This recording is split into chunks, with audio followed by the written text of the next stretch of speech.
Hello everyone, this is John Buckman and I'm working on the tablet software for the D1 Plus and specifically on the flow profiling. Now this is the first time flow profiling has existed in Espresso, so I'm struggling a bit to figure out how to simplify things, but also how to clearly communicate what the options are and yet not restrict anything because there's a lot of ideas out there, different kinds of espressos. I don't want to prevent them, but I also want to make it really easy to understand what's going on. So let me walk you through what's here, and then in the comments, please post your thoughts about whether you think this works or not.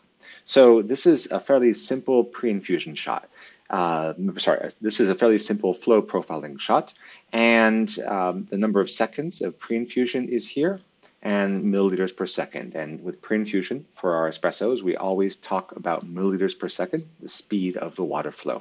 And as you change the speed of the water flow, this line here changes.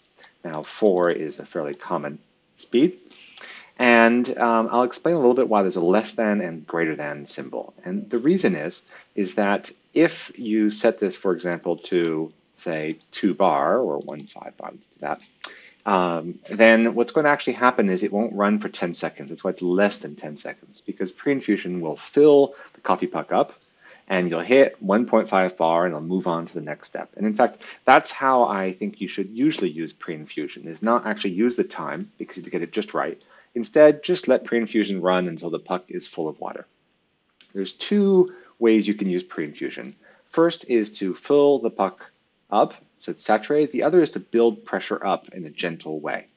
And here's a common way I might do this is I might extend this to 15 seconds and then say that I want to go to 4 bar. And all this means is 15 seconds maximum of pre-infusion and stop pre-infusing when you hit 4 bar. Okay, and then we've got a hold here, which is a hold period of how many seconds should we hold at 2.5 milliliters per second. So to recap, this is a pre-infusion, go to 4 bar, don't take more than 15 seconds to do so, and then hold the shot for 25 seconds. Simple enough. Now, if you've been looking at the social media, you've seen this rise concept, and I don't really like it, and I had it in previous versions, and this is my attempt to get rid of it. And it's this guarantee button. And what this guarantee button does is if you don't have enough seconds to get to this pressure rise, then we will rise for you. And let me show you that in operation. Here's what just happened. What just happened is I did pre-infusion for 10 seconds at 4 milliliters per second, and probably in most coffee, you won't reach 4 bar.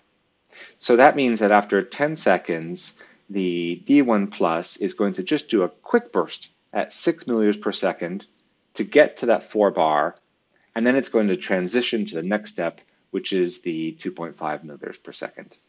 Okay. Now, if you really wanted to compress the puck, you can compress it up like this, and you can see that the chart changes because now it's going to take more time to reach that pressure. So it's trying to get an estimate. Now, these are all estimates because coffee is weird, and who knows what actually will happen.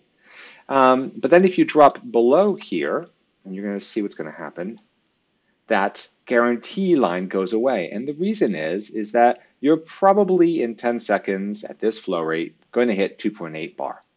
So we don't chart it. It's only when you say, here's the guarantee, that we chart, this is probably going to happen. Now, these are probablys because let's say your coffee, I don't know, sucks up a lot of water.